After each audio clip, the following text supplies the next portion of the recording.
As a Pilates instructor with a 50-degree scoliosis curve, people often ask me the same question: how do you keep moving and working every day? Today, I want to share with you some of my habits that help me manage scoliosis and keep my spine as strong as possible. At my last exam, I discovered that my curve has increased from 43 to 50 degrees. That honestly shook me.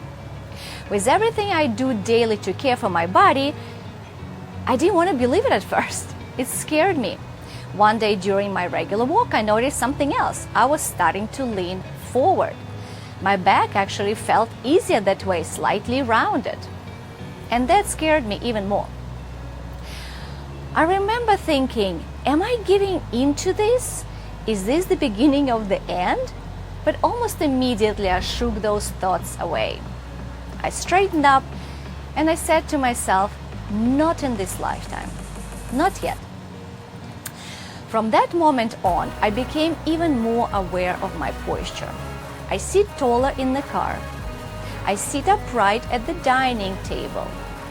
And when I catch myself getting tired and collapsing forward, I gently remind myself to straighten up again. It's not easy, believe me. And if you recognize yourself in what I'm saying, you are not alone.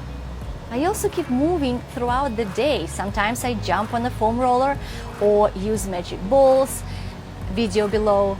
Sometimes I simply sit on the Pilates machine and stretch between clients.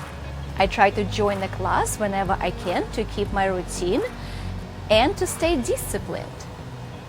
And I definitely value my visits to a massage therapist. For me, that investment in my body is worth it because it supports the quality of my life. And I remind myself of something very important. I will never be younger than I am today. So I get up, I move, I keep working on my body. Because the alternative is what? Giving up? That's far more frightening. Scoliosis may never disappear, and it probably won't. But how we care for our bodies every day can make a huge difference. And for me, movement is one of the greatest gifts we can ever give our spine and ourselves.